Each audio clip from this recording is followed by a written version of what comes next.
The angel, 9 verse 1, blew his trumpet, and I saw a star fallen from heaven to earth, and he was given the key to the shaft of the bottomless pit. This is the devil who has fallen.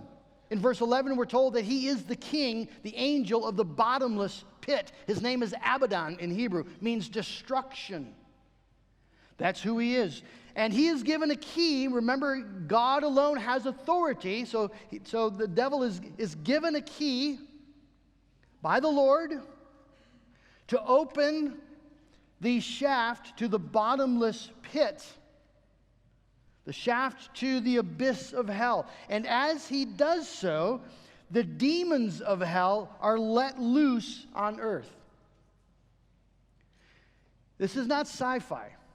This is spiritual reality. I remember reading a survivor's account of the German concentration camps.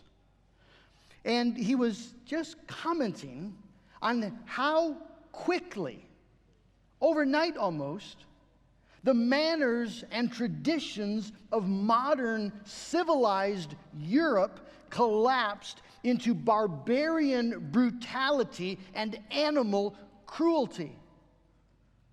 How did that happen so quickly and so easily? Where men would thoughtlessly gun down women and children and put the worst awful cruelty and torture upon people made in their own likeness. And he says this. He says, we forget just how thin the veneer of civility truly is. And once you rip the veneer, the demons of hell come swarming through the torn fabric. There's very little between modern, civilized, Western America and the forces of hell. Very little. And it's held together only by the grace of God. And when God removes that grace, you're going to see the demons of hell begin to pour through the rip in the fabric.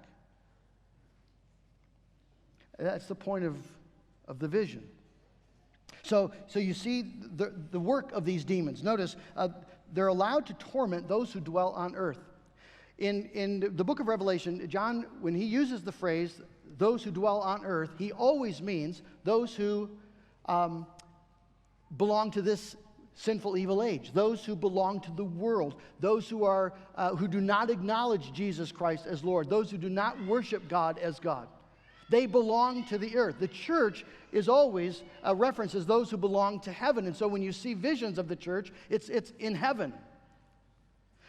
So those who dwell on earth, the torment is poured out on them, and the suffering will be so severe, people will long for death, but not be able to escape through death.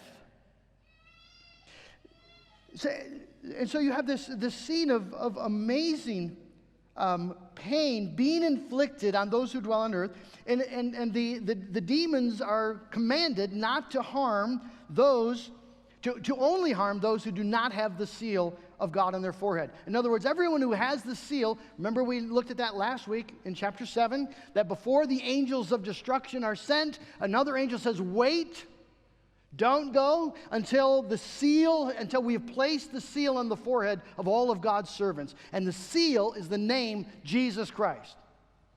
As Jesus identifies all those who belong to him. And so here we have, again, the evidence of the protective power of that seal. As the demons of hell do their work, they are not allowed to harm those who've been sealed by the name of Christ. However, they will be a temptation.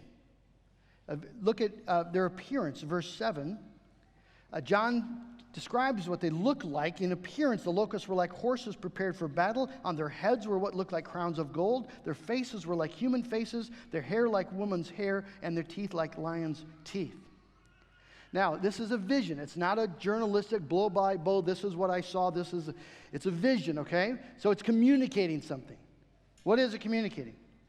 Well, they are prepared like horses prepared for battle. They are coming to make war. They're not your friends. They're coming to kill. That's why they're here. That's why they're coming. On their heads are golden crowns signifying power. They have demonic spiritual authority. Not greater authority than Jesus. All their authority is under his, but they have power and spiritual authority. Their faces are like human faces. The devil does his most devastating work by presenting himself as an ally of humanity. When he comes to Eve in the garden, does he come to make her life miserable? Of course not. He comes to enhance her life, to lead her into freedoms that she does not yet understand, has not yet experienced. The devil always does this, right? He's always presenting himself as seeking the best interest of humanity. He is the chief humanitarian. So when it comes to the sexual revolution, all right, of the 60s and 70s, that ripped a fabric in the veneer of our society, what was that all about? Well, that was about freeing people from the bondage of religion and the bondage of customs and mores and values, freeing them to express themselves and to experience all the pleasure they could possibly endure. It was about freedom. What about the abortion industry? It's not about killing innocent humans, little boys and girls made in the image of God. It's not about that. Or maybe even if it is about that, it's to the end of, you see, freedom and liberty, a woman's right. That's what it's about. The devil's a humanitarian in the abortion holocaust. What about Gay Pride Month that we are enduring right now? It's not about people being bound to their own sinful perversion. It's not about that, like God says it is in Romans chapter 1. It's about equality. It's about civil rights even. It's about human progress. The devil always presents himself as a humanitarian all the time. And he does it in a winsome way. The hair is like woman's hair. Well, what is it about women's hair? Well, a woman's hair symbolizes her beauty.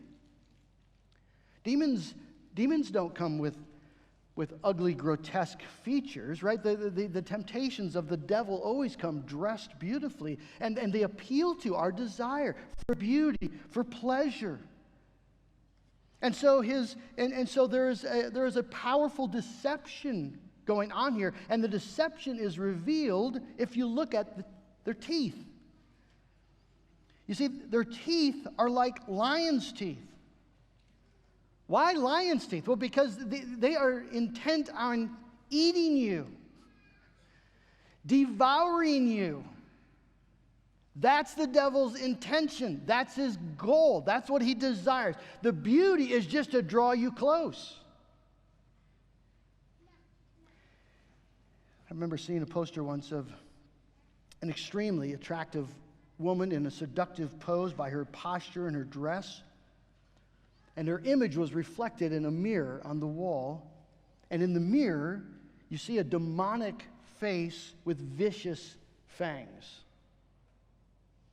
And it's just a reminder of what the Bible says in the book of Proverbs. Don't go to the adulterous woman because her steps lead directly to death. The devil knows what he's doing, and he's doing it wholesale in our world today. Again, friends, this is not sci-fi. This is Jesus telling us what's actually happening in our world.